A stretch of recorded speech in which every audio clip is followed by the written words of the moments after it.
जीव तो एक है लेकिन नींद अनेक है।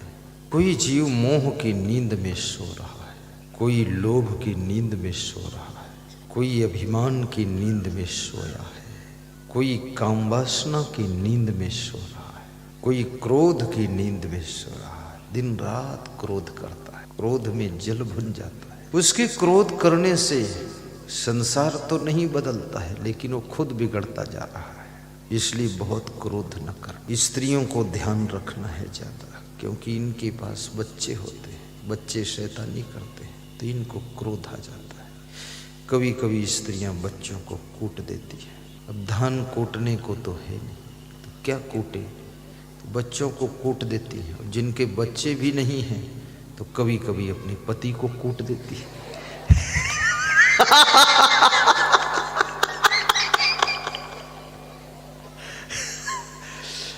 जो पति कूटे गए हैं उनको याद आ रही है कि कुटम कुटाई हो चुकी है।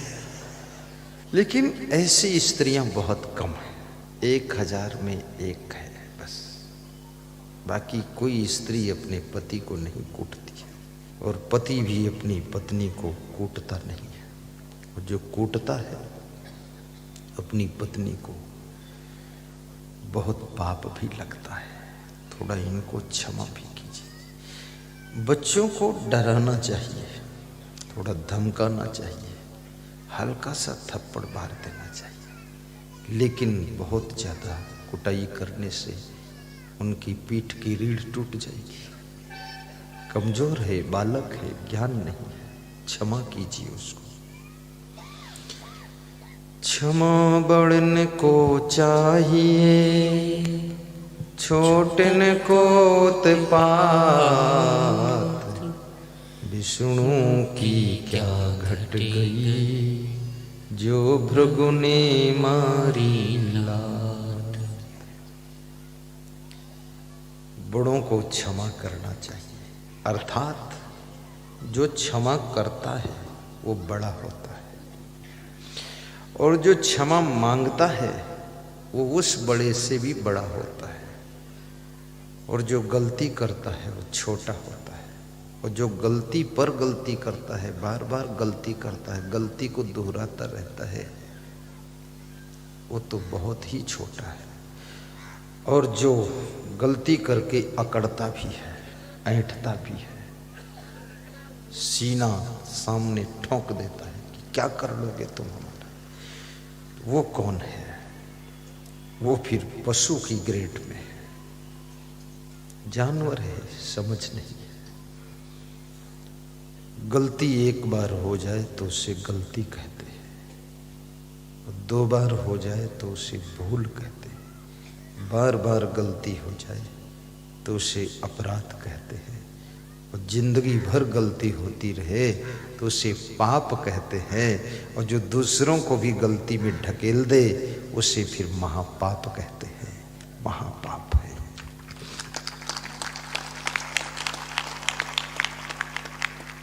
कितने लोग खुद तो गलती करते ही हैं, दूसरों से भी गलती कराते हैं।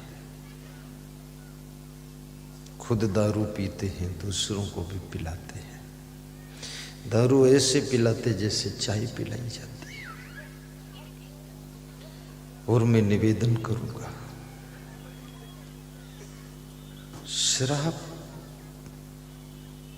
से तुम्हारे स्वास्थ्य का भी नुकसान है, धन का भी नुकसान है, सम्मान का भी नुकसान है,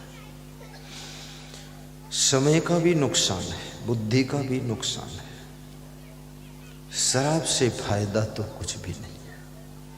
मैं कई शराबियों से पूछा हूं कि शराब पीते हो तो इसमें क्या लगता है, कैसा एहसास होता है? बोले कुछ नहीं है। तुमने कहा फिर पीते क्यों हो? बोले आदत हो गई है। तो आदत छोड़ दो। बोले छूटती नहीं। तो पकड़े क्यों? बोले मूर्खता बस। छोड़ते क्यों नहीं? अज्ञानता बस। छोड़ोगे कब? मर जाएंगे तब।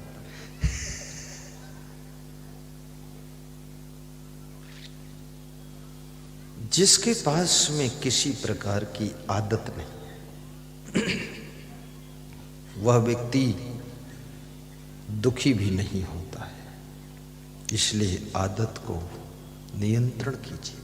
चाय पीने की भी आदत मत बनाइए।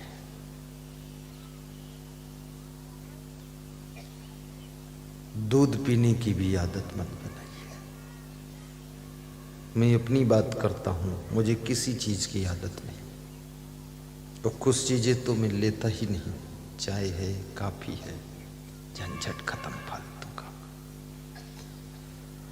न शरबत पीता, कोई चीज की आदत नहीं, बस ठीक है। मैं अपने संत से कहता हूं, अगर रोटी बनाना तो फिर दलिया मत बनाना, और दलिया बनाओ तो रोटी मत बनाओ। क्या फायदा, ज्यादा परेशान हो जाओ।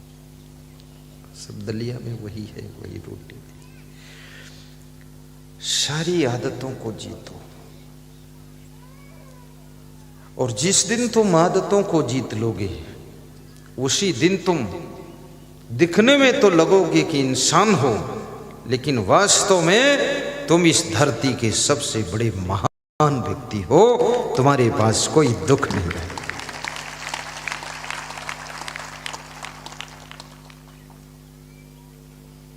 आदत जरा सुधार लो।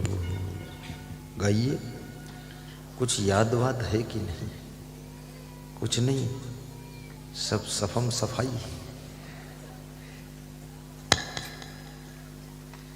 आदत जरा सुधार लो, ओहो, आदत जरा सुधार लो, बस हो गया भजन, मन की तरंग मार लो, बस हो गया भजन। ये फैशन करने की भी आदत छोड़ दो। कभी कभी थोड़ा ठीक ठाक कपड़े पहन लो, कभी कभी थोड़ा मीडियम भी पहन लो, कभी कभी बालों को सेटिंग भी कर लो, कभी कभी तो ऐसे ही बांध दो उसको। कितनी स्त्रियां तो 2-2 घंटे बालों पर कसरत करती है। जय बजरंग बली का लंगोट पहनकर बालों को धर रगड़, बाल भी रोते हैं, किसके चक्कर में पड़ गया मैं।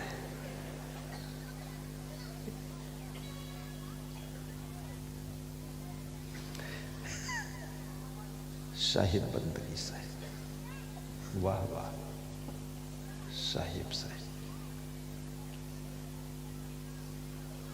आदत जरा सुधार।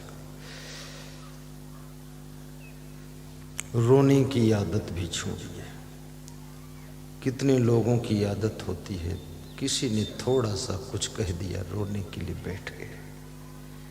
अब कहने वाला भी डर गया, अब इतना रोने लगे कि कहने वाला अपनी इज्जत बचाना चाहता कि ज्यादा रोएगा तो लोग हमें क्या कहेंगे, कि इतना क्यों इसको बोलते। रोने की आदत भी छोड़ो, ज्यादा सोने की आदत भी छोड़ो, ज्यादा खाने की आदत भी छोड़ो।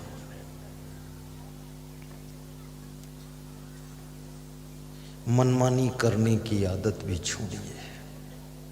थोड़ा दूसरों से सलाह भी ले लो। मोडी डूडी मत बनो। मोडी डूडी बनोगे, किसी से दिल में दिल मिलेगा ही नहीं। मनमानी करोगे तो सभी से तनाव ही रहेगा। काम वही करना है, थोड़ा सलाह करके कर लो।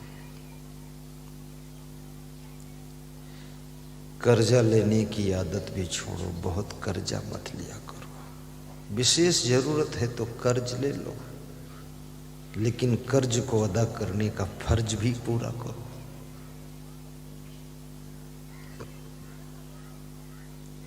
आदत जरा सुधार लो। गंदगी फैलाने की आदत भी छोड़िए। भारत देश में सब अच्छा है, परंतु यहां गंदगी बहुत है।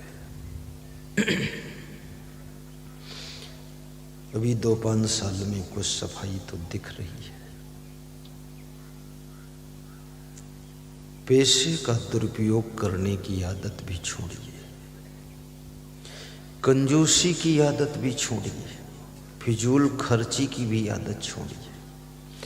अनावश्यक खर्च भी मत कीजिए। यदि आवश्यक है तो दिल खोल कर खर्च कीजिए। मंदिर के लिए खर्च करना है तो दिल खोल कर खर्च करो, लेकिन मदिरालय के लिए खर्च करना है तो मुट्ठी बंद कर लीजिए, बिल्कुल खर्च मत कीजिए। सत्संग के लिए खर्च करना है तो मुकेश कुशवाहा जैसे, माचलपुर के घनश्याम गुप्ता जैसे बन करके सत्संग के लिए दिल खोल कर खर्च करो। लेकिन अगर शराब के लिए खर्च करना है तो दोनों मुट्ठी बंद कर लीजिए। गलत चीज के लिए खर्च मत करो।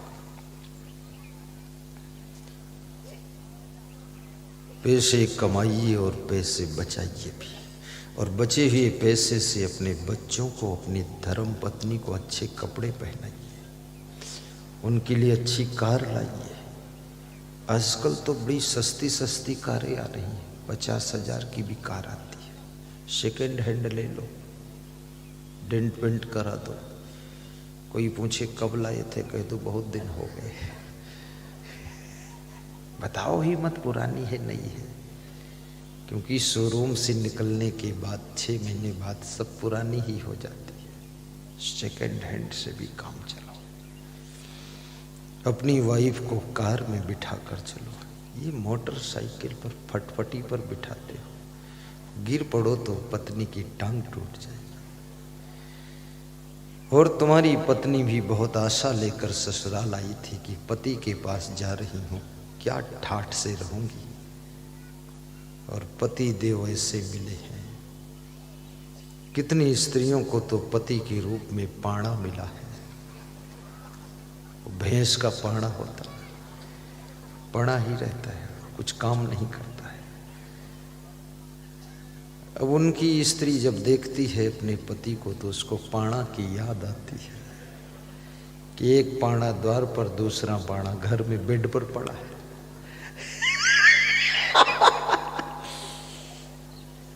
पाड़ा मत बनो।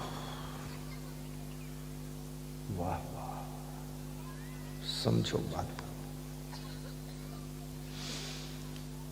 पड़े पड़े पड़े पड़े गरीबी आ जाती है।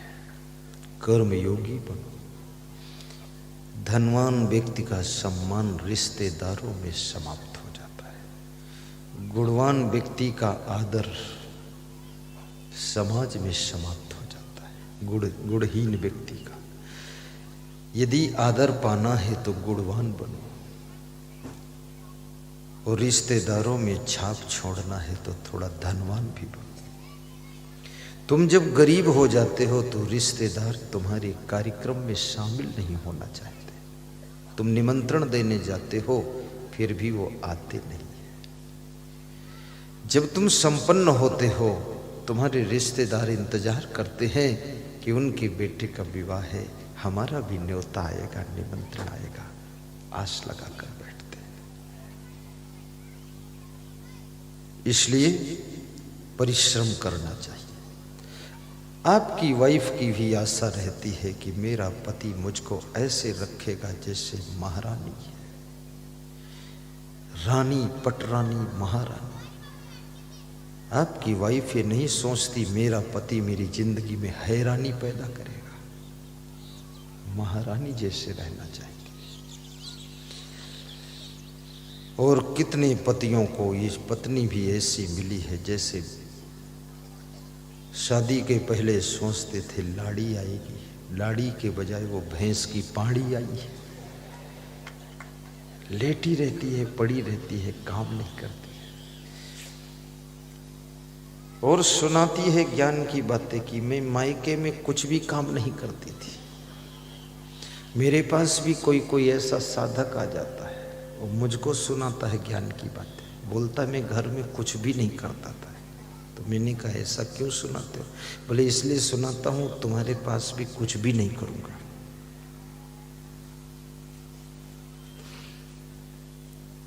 तो मैंने कहा कुछ भी नहीं करोगे, भोजन भी नहीं करोगे? बोले भोजन तो 3 टाइम करूंगा, कुछ भी नहीं करेंगे।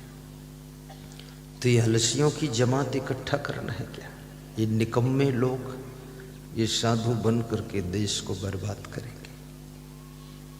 साधु को तो संसारी से भी अधिक परिश्रमी होना चाहिए, क्योंकि साधु से सभी को आशा रहती है कि संत जी कुछ ज्ञान देंगे और कुछ आशीर्वाद देंगे। वो संत आलसी है, कुछ उसको खुद ही ज्ञान नहीं है, मेहनत करना नहीं चाहता है। सदगुरु कबीर साहिब से किसी भक्त ने प्रश्न पूछा है,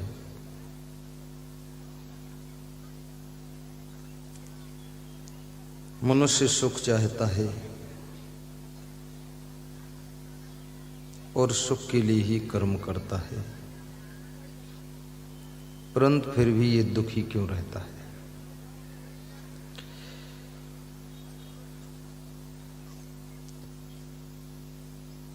थोड़ी थोड़ी बात से मनुष्य का मन दुखी हो जाता है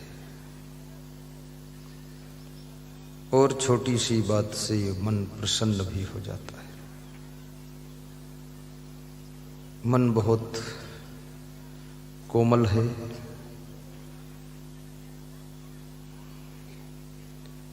संत कबीर कहते हैं, चाहत सुख दुख संग न छाड़ा। लोग सुख तो चाहते हैं, लेकिन दुख उनका संग छोड़ता नहीं। दुख पीछे ही लगा रहता है। हर कार्य मनुष्य सुख के लिए करता है, लेकिन उसमें भी दुख मिलता है। हर कार्य तुम लाभ के लिए करते हो, उसमें भी हानि हो जाती है। कितने लोग कहते हैं जिस कार्य में हाथ डालता हूं उसमें घाटे में चला जाता हूं। कितने लोग कहते हैं घर में बरकत नहीं होती है, और कितने महात्मा भी बरकत ही बांटते रहते हैं, फिर भी लोगों के यहाँ बरकत पूरी होती नहीं। कितने लोग कहते हैं पैसा आता तो बहुत है पर रुकता नहीं है, न जाने कहाँ चला जाता है। अलग अलग सबके दुख हैं। कितने लोग कहते हैं बहुत सोच विचार कर खाता हूं फिर भी बीमार हो जाता हूं। कुछ भी खाता हूं सूट ही नहीं करता है। शाम को ठीक दिखाई देता हूं, सुबह बीमार हो जाता हूं। घर के लोग कहते हैं कि ये झूठ बोलता है, बीमार नहीं है, नखरा करता है, और मुझे बहुत तकलीफ है। बीमारियां भी ऐसी ऐसी हैं, तुम बीमारियां भी सबसे कह नहीं सकते हो। दवाई करने से भी ठीक नहीं होती है।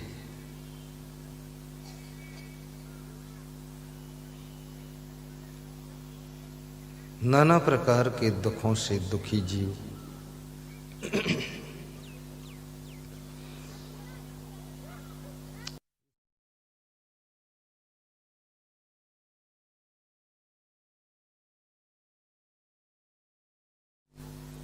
आधि व्याधि और उपाधि। आधि का मतलब होता है मानसिक दुख, व्याधि का मतलब है शरीर की बीमारी से दुख, उपाधि का मतलब है सब ठीक ठाक चल रहा है, अचानक कोई बाधा आ गई। फसल बहुत अच्छी थी, एकदम ओले गिर गए, ये उपाधि आ गई।